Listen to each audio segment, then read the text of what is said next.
have to type this all real fast. I know I don't have much time. My sister is a cunt. She fucked my last boyfriend when he got super high at my birthday party. Tanner and I broke up the next day. He felt so horrible, and I'd never seen a boy cry before. Tanner said he couldn't forgive himself, and that he needed to get the fuck away from me and my whole family. I mean, he was still nice to me and all that, September at school or whatever, but Tanner definitely blocked me everywhere else online. My friends did say that whenever people did come up and asked what happened between us, Tanner was at least decent enough to admit that it was all his fault.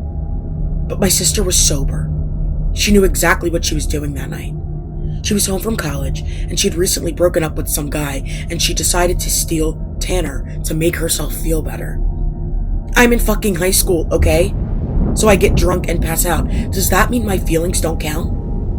Yeah, I was drinking underage, so what? She did that shit too all the time when she was 17. Nobody ever did anything like this to her. I certainly didn't. It was just so unfair. I had to get revenge. I knew it was the only way to get my sister to realize that she would never get away with doing that kind of shit to me ever again. I just never knew what would happen after. I never knew what the price of revenge would be.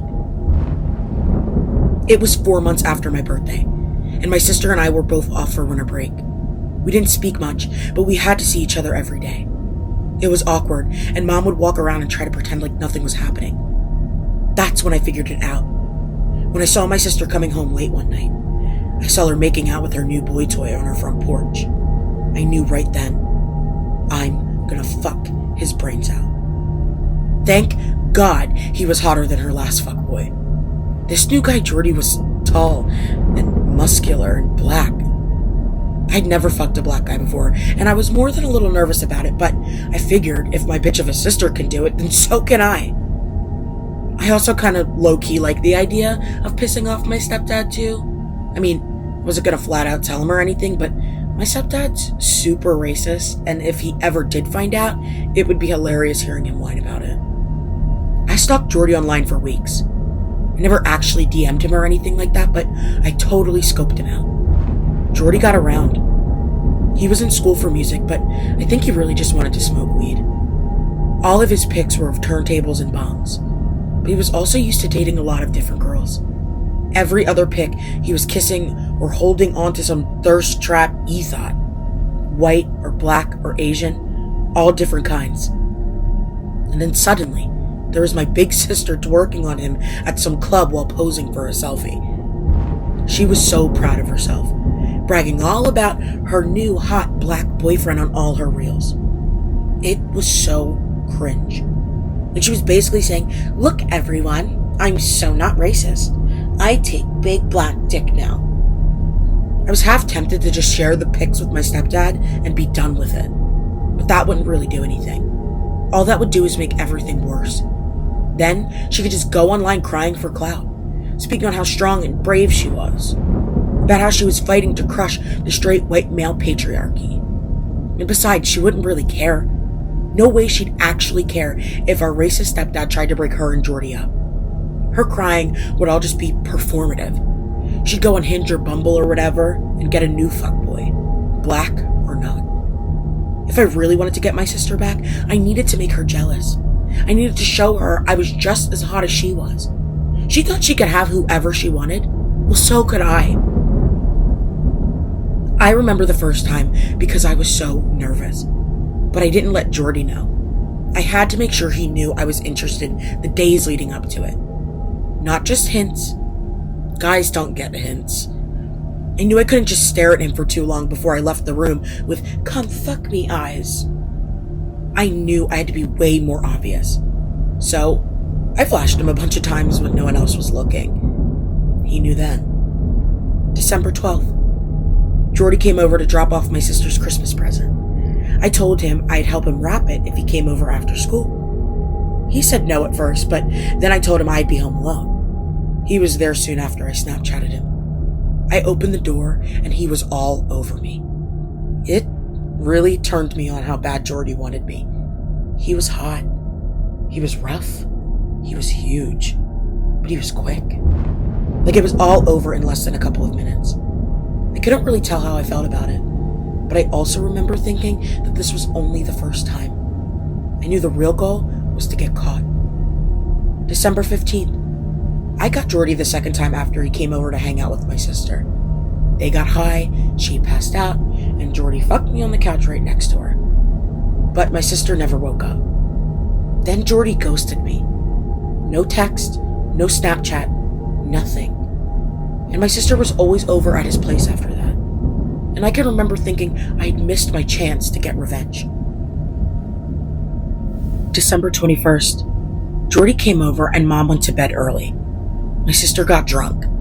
Jordy came out of the bathroom when I cornered him. What he didn't know was that I had his cell phone. While he was taking off my clothes, I called my sister's cell. It took her a little while, but eventually she walked in on us. She opened the door and screamed. She was so angry. I ran and hid behind the shower curtain. My sister yelled and hit Jordy and pushed him into the hallway. He grabbed his phone and pulled up his pants and bolted. It was perfect. My sister was crying. That's when I laughed.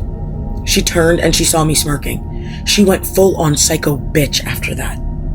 She tried to push me around too then, but Mom came in and separated us. Mom was so fucking pissed at us, saying how we had ruined Christmas. We were ruining everything, she said. Said how ugly we were treating each other this way. I know it might sound fake or whatever, but I actually felt real bad for getting poor Mom involved. It wasn't supposed to get to her. Mom had been through enough already, and the last thing I wanted to do was ruin her Christmas. But there we were. And to be dead-ass honest, it had been worth it to see my big sister cry. But I have to admit it, things were different after that night. December 22nd. The next day, I had never seen Mom so quiet. She wouldn't even look at us. Our stepdad knew something was up too, but Mom didn't tell him what happened. He was still shitty with us. He knew we had done something. My sister was different after that night too. She spoke all soft and would just look at the floor a lot. She didn't try to argue with me or be a bitch or anything. It was like my sister had given up. I tried to call Jordy, but he ignored me. That night, I couldn't sleep. The house was too quiet. And that's when I heard the ringing. I can remember sitting up in bed thinking an alarm or something was going off. December 23rd. I hadn't slept all night. The ringing had kept me up. Then my phone chirped, and I looked at the screen. My battery was almost completely dead, but I saw that I had gotten a text from my girl, Kia. I clicked on it and was shocked. Kia told me that Jordy was bragging on Twitch about fucking both me and my sister. She said Jordy used our names too. Said he called us the Ho Sisters. Snow bunnies, Jordy had said. I tried to call Jordy again, but my phone died. I plugged it into charge and went downstairs. I needed like a break or something. I remember thinking that maybe some coffee would help. As soon as I went into the kitchen, Mom walked out. I called out after her, but Mom just ignored me. I said I was sorry, but she never even looked at me. That's when I noticed that the ringing was back. I went into my room. I tried to go back to sleep. I dozed on and off all day and into the night. Sometimes I could sleep. Sometimes the ringing would keep me up. December 24th. I had slept all day and woke up at night. I grabbed my cell phone to check the time, but for some reason it never charged. My phone was like a worthless plastic brick. I tried to check my laptop, but it wouldn't turn on. Just a constant loading circle. But I did see the date at the bottom of the screen. It was Christmas Eve. I can remember calling out to Mom, but if she did say anything back, I couldn't hear her. All I could hear was that constant ringing, almost like little bells chiming, but muffled with like an echo or something. I went downstairs. The ringing was even louder now, but the house was empty. Only the colored lights of the Christmas tree lit up the dark living room. I saw something on the floor in front of the tree. I didn't know what it was, so I got closer. I can remember kneeling down to pick it up. 4 brass sleigh bells covered in a brown kind of slime. I can also remember hoping that the little bells were covered in mud and not shit. I threw the little decorations away and washed my hands in the kitchen sink. I can remember turning off the water and being shocked at how much louder the ringing sound had gotten. I turned and saw my sister standing in the kitchen doorway. At first, I was going to just ignore her, but then she turned her head. Her eyes were rolled back and she was choking. She fell to her knees and reached out to me and kind of pointed at her throat. I rushed over, and that's when her mouth opened and blood poured out. But it wasn't just blood. Something hard hit the floor too. It took me a second to realize what I was seeing. More brass sleigh bells. She was throwing them up more and more all over the kitchen floor in front of her. I backed away.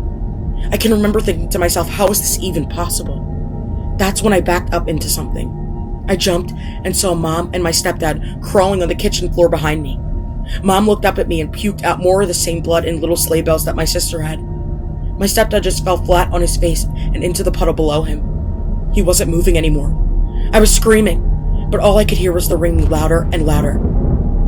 Next thing I knew, Mom and my sister were pulling at my clothes, then at my arms, then at my hair. They were both dragging me down to the floor. My sister held my mouth open, and Mom vomited blood and those little fucking bells all over my face. Then everything went dark and wet, and I couldn't see or breathe. I don't know how I broke free, but when I opened my eyes again, the ringing had stopped. I looked down and saw my hands were wrapped around the necks of both Mom and my sister. They were dead. I released my grip and they fell to the floor, their slack mouths still leaking blood, their open eyes staring up at me blankly. Tears filled my own, and that's when I started to choke. My vision blurred. I couldn't breathe again. The pain was indescribable, like my throat and face were splitting open. And just when I thought I was going to pass out, my vision suddenly came back, and I was lying face down on top of my dead sister and Mom. When I lifted my head, I saw something big and wet and curled up on the floor in front of me. Then the thing moved. There was that jingling sound again, but now the ringing was clearer than before. I can remember trying to scream, but the sound wouldn't come. Or at least I couldn't hear it if I was screaming. And that's when I realized that the constant ringing had come back. The thing stood up. It was like a huge, bloody skeleton, but it was alive. And its arms were wrapped in thin metal chains. And hanging from each little link were more of those little brass sleigh bells. The thing turned its bald head, and I knew it could see me. And just when the thing started to turn around completely, I got to my feet and ran. I ran outside into the cold. It was dark, and I couldn't see where I was going, but I kept running. I didn't stop. My bare feet were numb, but I didn't care. I ran and I ran until the ringing finally stopped. Then I slowed down. My feet were bleeding, but I couldn't feel any pain. Not anymore. All I could really feel was the cold air when I was trying to catch my breath. December 25th. Christmas morning, I knocked on Kia's front door. I remember thinking her parents might not let me in because I was covered in blood. But it was dry, so I didn't know for sure either way. Kia's parents hadn't woken up yet, so she actually opened the door for me. Kia let me in, and she called the police. Her parents were up after that. They listened to my story while we all waited in the kitchen for the cops to show up. I knew that no one would believe me. It was no real surprise to me when her parents got up from the table to talk. That's when I asked Kia to lend me her laptop. I figured I should post about this as soon as possible. God only knows the next time I'll even be allowed online. I know it doesn't really matter now, but I just needed to say I'm sorry to everyone. I know it sounds dumb or whatever, but it's the truth. I'm sorry, and I